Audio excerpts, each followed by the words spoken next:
the question, how do we recognize and deal with addiction?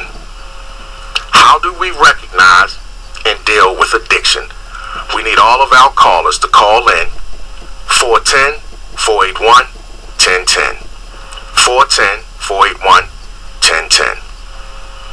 What are your thoughts, panel? Miss King, ladies first. Yes, sir.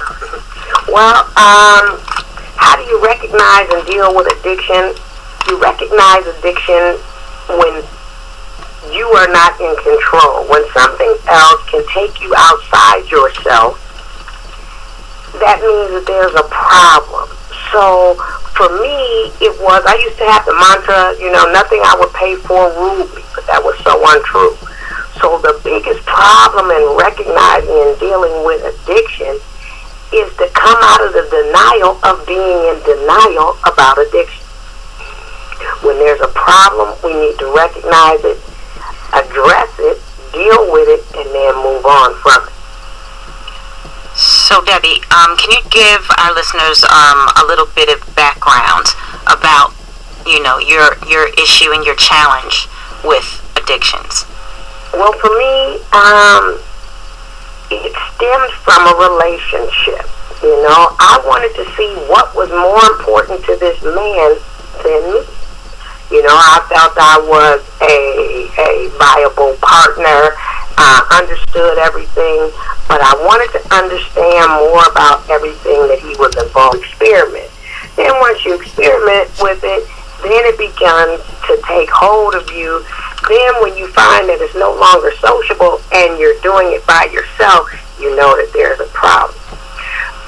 For me, I walked through that for a while, and then, a light bulb went off in my head because that person asked me, would you rather be sober versus being with me?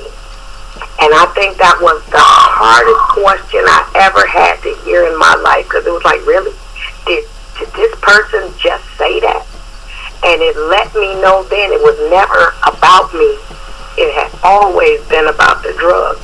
It had been about what I could do to help facilitate bringing drugs to that relationship. And I had to take a good long look at myself and say, this is not who I am.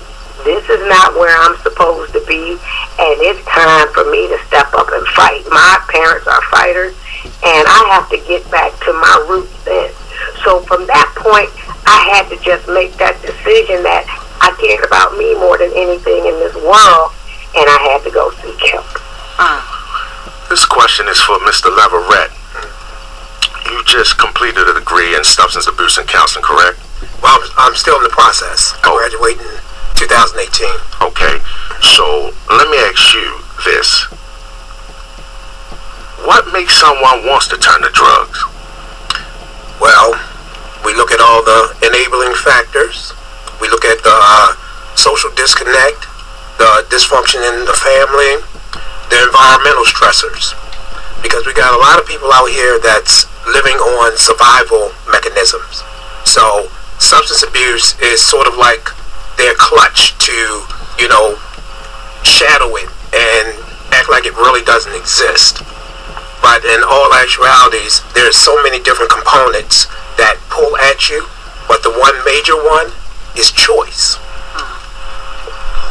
Okay, and this question is for you, James.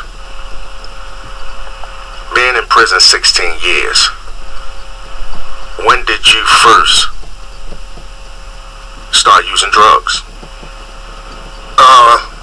I played with it a little bit in the street before I went to prison. But when I went to prison, I received what I would call a lot of times 28 years, first 25, no parole. So I felt like I had nothing to lose. That it would be a while before I saw the street again, so I figured I'd go ahead and give it a try now. And in the process, I did it, just to, have something to do, take things off my mind. But then, all those years later, I came home, and I thought maybe, hey, okay, I got this together, because I felt like I was always book smart and street smart. But I found out in doing drugs that it was just something to do when I had what they call idle time. at the end of the day, when you go out there and you try to find a job and then you couldn't get nothing, you know, you're around, you got a few dollars in your pocket, you're around the wrong people, you do drugs. But I mean, you're in prison, so how does one get the drugs in prison? Because you're not able to come home, you're in prison, you have all this, you're sentenced to all this time. Well, you know, you got the women out there, you know, that feel like they want to do things, you know, to keep their man happy. Even though, you know, we in jail, we feel like, well, it's not much we can do for them. They'd always prefer a man that's listening to them opposed to that man that's in the street that's out there messing around. So, you know, you say, hey, man, I know some way to make money, or, you know, we can be alright, but you don't share the part with her about you dealing with the drugs, because maybe if you shared that, she wouldn't do it. So you got to make it seem like it's something that you'll do that will benefit her. I can help you pay bills, so you bring them in. And that makes it way as though your benefit is what? You get high off of it. You was going to say something, Mr. Leverette? Yeah. Just to piggyback on that piece of choice, and I understand what Ms. King was saying as well, as far as relationship stressors and wanting to be that person, you know, for that person and stuff, and have to basically make that choice to give yourself away to addiction just to appease your whole emotional balance with another person. I went through that whole process as well, and you know, that whole choice that we chose to give that up, you know, so that we could be comfortable with that person.